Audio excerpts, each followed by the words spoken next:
لیویبلٹی index ہوتا ہے جو کہ برطانیہ کا ایک جریدہ اکانومسٹ نے نکالا ہے. اس سے کوئی عوام پاکستان کا تعلق نہیں ہے یا کسی سیاسی پاکستانی گروہ کا تعلق نہیں ہے، اور اس میں پورے دنیا کے شہروں کی لسٹ کی گئی ہے کہ 173 شہروں کو دیکھا گیا ہے کہ سب سے زیادہ رہنے کے قابل شہر کون سا ہے اور سب سے کم رہنے کے قابل شہر کون سا ہے. اس میں انہوں نے تعلیم کو دیکھا ہے، ثقافت کو دیکھا ہے، سیکیورٹی کو دیکھا ہے، لوٹ مار وغیرہ کو، بم وغیرہ کو وغیرہ وغیرہ کو، اور انفراسٹرکچر وغیرہ جیسی چیزیں دیکھی ہیں. اس پہ بڑے افسوس کے ساتھ یہ کہنا پڑتا ہے کہ 173 شہروں میں کراچی جو ہے وہ 170 نمبر پر آیا ہے. یعنی کہ صرف کراچی سے 3 برے شہر ان کو نظر آئے، جس میں سے ایک دمشق ہے شام میں جو کہ خانہ جنگی کا شکار ہے، اور ایک ٹرپلی ہے لیبیا میں جو کہ خانہ جنگی کا شکار ہے. ایک ڈھاکہ ان کے نیچے آیا. جو افسوس کی بات ہے کہ کراچی سے اوپر جو شہر آئے ہیں اس کے اندر کیو ہے یوکرین کے اندر، جو آپ کو پتہ ہے کہ بمباری کا مستقل بمباری کا شکار ہے.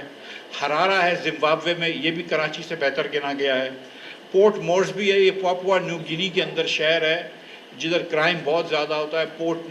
پاپوا نیو گینی جو آسٹریلیا کے پاس ایک جزیرہ ہے اس کے پاس، وہ بھی کراچی کے اوپر آیا ہے. تہران بھی کراچی کے اوپر آیا ہے. تمام شہر جو ہیں وہ کراچی کے اوپر آئے ہیں.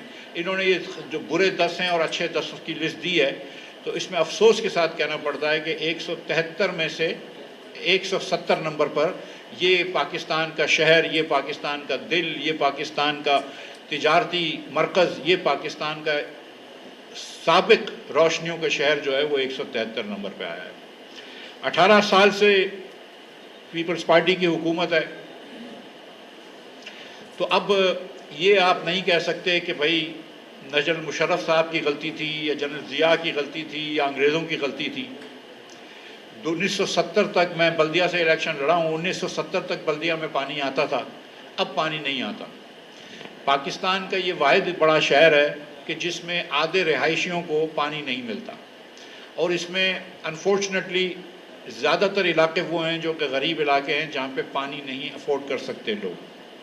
جب بلدیہ سے ہی میں آپ کو بتا رہا ہوں کہ وہاں پہ لوگ ہمیں بتاتے تھے کہ ہمارا سب سے بڑا خرچہ جو ہے مہینے کا، راشن سے زیادہ خرچہ، بچوں کی تعلیم سے زیادہ خرچہ وہ پانی کا ہے.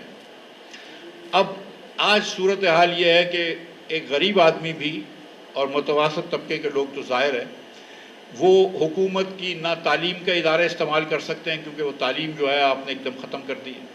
کبھی اس پہ بھی بات کر سکتے ہیں، لیکن اتنا یہ کہتا ہوں کہ پاکستان بھر میں سب سے زیادہ بری تعلیم جو ہے وہ سندھ میں پائی جاتی ہے، جہاں پہ 60% 10 سال کے بچے جو ہیں وہ 5 سال کے بچوں جتنا بھی نہیں پڑھ سکتے، اور وہ اردو یا سندھی میں 2 جملے نہیں پڑھ سکتے.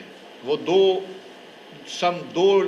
فگرز کے سم نہیں کر سکتے، میتھ کے. تو یہ حال ہے. سو تعلیم بھی ختم ہو گئی ہے. صحت کا آپ نے سن لیا، پنجاب میں توسا کے اندر 300 لوگوں سے زیادہ بچے جو تھے وہ HIV انفیکشن کر دیا، جس سے ایڈز ہو جاتی ہے جو کہ سزائے موت ہے. ابھی ہم نے سنا کہ کراچی میں بھی یہ ہوا ہے، سکھر میں بھی یہ ہوا ہے پہلے. صحت کا بھی حال یہ ہے. پولیس آپ جانتے ہیں کہ ہمارے لیے ایک زحمت ہے، رحمت نہیں ہے، اور یہ تو پورے پاکستان میں یہ ہے، لیکن بالخصوص کراچی میں ہے. تو اور کراچی کے اندر ایک پہلے یہ کہتے تھے کہ انفراسٹرکچر کا حال جو ہے وہ بہت برا ہے، اب یہ کہتے ہیں کہ انفراسٹرکچر ہے ہی نہیں. اتنے بڑے شہر کے اندر بسیں ہی نہیں ہیں، نہ بجلی سے چلنے والی، نہ کوئی ایئر کنڈیشن بسیں تو سوال ہی نہیں ہے، لیکن بسیں ہی نہیں ہیں. کراچی میں یہ کہتے ہیں کہ 10,000 بسوں کی کمی ہے. اتنے بڑے شہر میں پانی نہیں آتا، 15,000 بسوں کی کمی ہے. بجلی کی اتنی شارٹیج ہے، اگر خاص طور پہ غریب علاقوں میں جہاں پہ کچی آبادیاں جن سے منسلک ہو وہاں پہ تو 18 گھنٹے لوڈ شیڈنگ ہوتی ہے. گیس کا بھی یہ حال ہے کہ گیس کچھ وقت آتی ہے ورنہ نہیں آتی. تو پیپلز پارٹی سے میری گزارش ہے کہ تھوڑا سا دھیان دے دیں. کراچی کے لوگوں کو نوکریاں بھی نہیں ملتی، تو یہ بھی مسئلہ ہے. تو مسائل ایک بہت ہیں، لیکن اب اس مسائل کا ایک رپورٹ کارڈ آ گیا ہے کہ 170 نمبر پہ کراچی آیا 173 میں، اور یہ کوئی سیاست نہیں ہو رہی ہے، یہ ہم نے نہیں کروایا، کسی نے نہیں کروایا، یہ ایک بین الاقوامی ادارے نے کروایا ہے، جریدے نے کروایا ہے۔ اور جو کراچی میں جو کراچی کے اندر ایک میم بن گیا ہے، جو ایک سمبل بن گیا ہے پیپلز پارٹی کی نااہلی کا، پیپلز پارٹی کے کرپشن کا، پیپلز پارٹی کی لاپرواہی کا، پیپلز پارٹی کی بے حسی کا، اور یہ چاروں چیزیں میں جو ہے یہ سمجھ سے بول رہا ہوں، بے حسی، لاپرواہی، انکمپیٹنس اینڈ کرپشن، اس کا جو سمبل کراچی میں آج بن گیا ہے وہ ہے یونیورسٹی روڈ، جو کہ 5 سال سے ایک روڈ نہیں بن سکا۔ مطلب میں کہتا ہوں کہ شرم سے آری لوگ ہی جو ہے اس کو ڈیفینڈ کر سکتے ہیں کہ آپ 5 سال سر ایک سڑک جو ہے وہ پیو نہیں کر سکے۔ اور اسی روڈ پہ مولوی عبدالحق کی بنائی ہوئی ایک یونیورسٹی ہے، وفاقی اردو یونیورسٹی، جو پہلے ایک زمانے میں ہمارے بچپن میں کالج ہوا کرتی تھی، لیکن کئی برسوں پہلے اس کو یونیورسٹی کی ٹائٹل دے دیا، یونیورسٹی میں اپ گریڈ کر دیا۔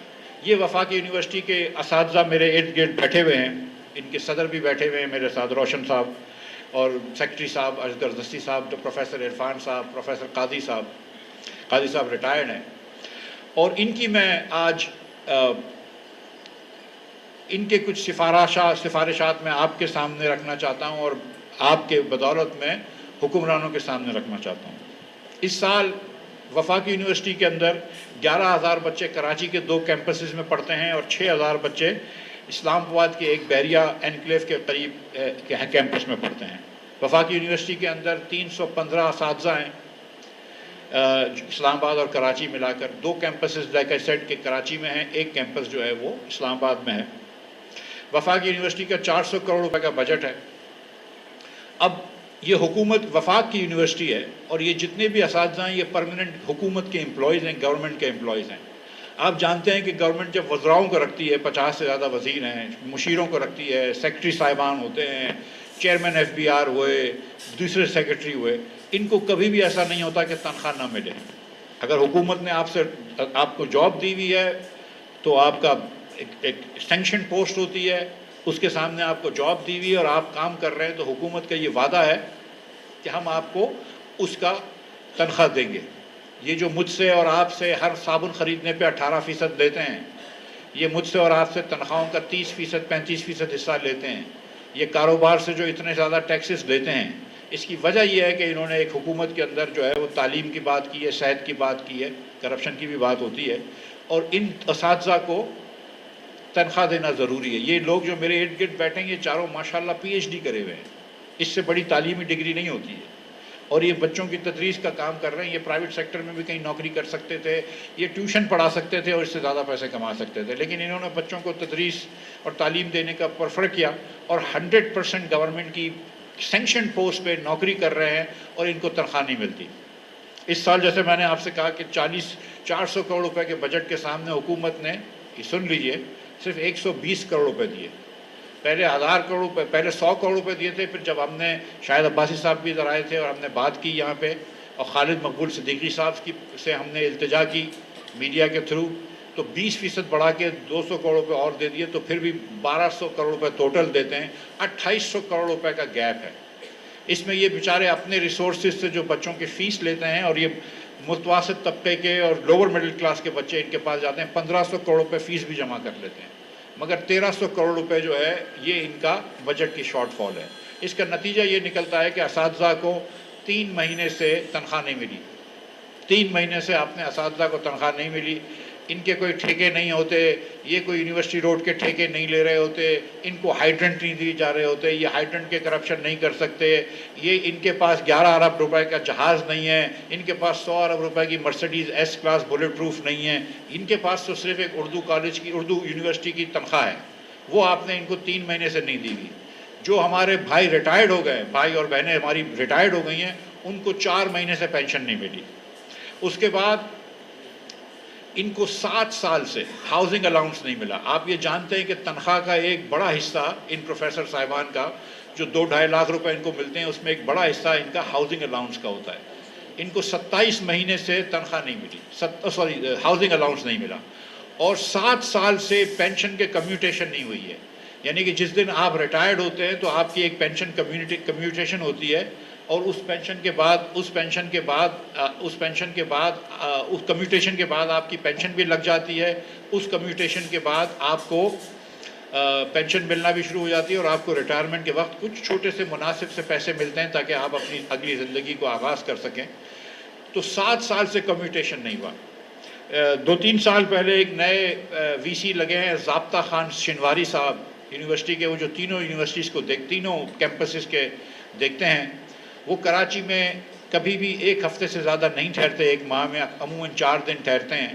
اور جب کراچی کے یہ پروفیسر صاحبان معلوم کرتے ہیں کہ شاید وہ اسلام آباد کے کیمپس میں جاتے ہیں تو پتہ چلی کہ وہاں پہ بھی کبھی ہفتے میں 2 دن سے نہیں آتے.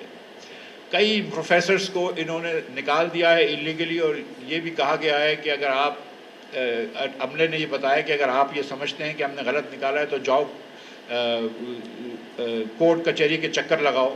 اب ایک پروفیسر کے پاس اتنے وسائل نہیں ہوتے کہ کوئی وکیل کر کے کورٹ کچہری سے ڈیٹ بھی لے سکے. یہ بھی ہوا ہے. ساتھ ساتھ جو پروموشن بورڈ تھا اس کو کینسل کر کے دوسرا پروموشن بورڈ بنایا گیا اور اپنے من پسند کچھ جونیئر فیکلٹی کو سینئر فیکلٹی کے اوپر پروموٹ کیا گیا. میری استدعا اس یونیورسٹی کے چانسلر جناب آصف علی زرداری صاحب صدر پاکستان سے ہے. میری استدعا وزیر اعظم پاکستان سے ہے کہ آپ نے اس کو وفاقی یونیورسٹی کہا ہے, اور میری استدعا ایم کیو ایم کے ایک دھڑے کے چیئرمین جناب خالد مقبول صدیقی صاحب سے ہے کہ آپ نے اس کو وفاق کی یونیورسٹی کہا ہے, وفاق اس کی رسپانسبلٹی لیتا ہے, تو پھر اس کو پیسے کیوں نہیں دیتے ہو؟ جب تنخواہیں صدارتی محل میں رہنے والے اور کام کرنے والے حکومتی افسران کو مل جاتی ہے, جب تنخواہیں وقت پر وزیر اعظم کے دفتر اور گھروں میں کام کرنے والے لوگوں کو مل جاتی ہیں وقت پہ, جب خالد مقبول صدیقی صاحب اور ان کے سیکرٹری صاحب کو تنخواہ وقت پہ ملتی ہے, جب ایچ ای سی کے چیئرمین کو تنخواہ وقت پہ ملتی ہے, جب وی سی صاحب کو تنخواہ وقت پہ ملتی ہے, تو ان غریب اساتذہ کا کیا قصور ہے جو کہ ایکچولی بچوں کو تعلیم و تدریس دیتے ہیں؟ باقی تو ایڈمنسٹریٹو کام کرتے ہیں نا, تو یہی تعلیم تو یہ دے رہے ہیں نا. تو ان کو تنخواہ کیوں نہیں وقت پہ ملتی, ان کو پینشن کیوں نہیں ملتی؟ اور پھر یہ ہائر ایجوکیشن وہ ادارہ ہے کہ جو ہمارے یہاں صوبے میں اور پاکستان بھر میں پرائمری ایجوکیشن اور سیکنڈری ایجوکیشن جو ہے وہ صوبوں کی ذمہ داری ہے, لیکن ٹریشری ایجوکیشن جو ہے وہ دونوں صوبے بھی دیکھتے ہیں اور وفاق بھی دیکھتے ہیں. وفاق میں جو ایجوکیشن کے چیمپئن ہیں بڑے, وہ احسن اقبال صاحب ہیں. مجھے یقین ہے کہ ان کو یہ بات جب پتہ چلے گی تو وہ خود اس پہ ضرور ایکشن لیں گے انشاءاللہ, اور یہ جو پیسے ہیں یہ پورے کریں گے. لیکن ساتھ ساتھ سندھ حکومت بھی ہماری حکومت ہے, ہم سے ٹیکس لیتی ہے, وفاق ان کو پیسے دیتا ہے, اور اعلیٰ تعلیم میں ان کا بھی حصہ ہے. بہت ساری یونیورسٹیاں انہوں نے بنائی ہوئی ہیں, اپنے من پسند وی سی رکھے ہوئے ہیں. تو میری استدعا جناب مراد علی شاہ صاحب سے بھی ہے کہ ایک اچھا کام یہ کر لیں یہاں پر کراچی میں, اور اردو یونیورسٹی کو یہ بھی گرانٹ دے سکتے ہیں, کوئی ان کو روک نہیں سکتا. میں استدعا کرتا ہوں یہ تمام صاحب اقتدار لوگوں سے کہ خدا را یہ زیادتی نہ کرو اردو زبان کے ساتھ, یہ زیادتی نہ کرو اردو یونیورسٹی کے ساتھ, اور بالخصوص یہ چھوڑ دیں گے اس پروفیسرز کو. میں آپ کو بتاؤں ان کو آپ کچھ عرصے تک نوکری نہیں دیں گے. ان میں سے کوئی دبئی چلے جائے گا, ان میں سے کوئی جدہ چلے جائے گا, ان میں سے کوئی پرائیویٹ ٹیوشن سینٹر کھول لے گا, کوئی ایک آدھ بہت انٹرپرینور ہوگا تو جا کر وہ ٹیوشن سینٹر پورا کھول لے گا. لیکن وہ جو 11,000 بچے ہیں کراچی میں اور 6,000 بچے جو ہیں اسلام آباد میں, وہ 17,000 بچوں کو اساتذہ چاہیے, پی ایچ ڈی لیول کے اساتذہ چاہیے, سنسیئر اساتذہ چاہیے, محنت کرنے والے اساتذہ چاہیے, دل سے پڑھانے والے اساتذہ چاہیے. تو ان کو اس لیول پر نہ لے کے آؤ کہ یہ مارے پھرے سیاستدانوں کے پاس جائیں, اخبار نویسوں کے پاس جائیں اور دیگر لوگوں کے پاس جائیں کہ خدا را ہم کو بچاؤ. میں سمجھتا ہوں کہ اگر پاکستان میں تعلیم کو ہم اہم سمجھتے ہیں, اور وزیر اعظم صاحب کی ہر تقاریر کے اندر یہ بات کہی جاتی ہے, احسن اقبال صاحب یہ بات سمجھتے ہیں, خالد مقبول صدیقی صاحب بھی یہ بات کہتے ہیں, زرداری صاحب بھی یہ بات کہتے ہیں, اگر یہ بات صحیح ہے تو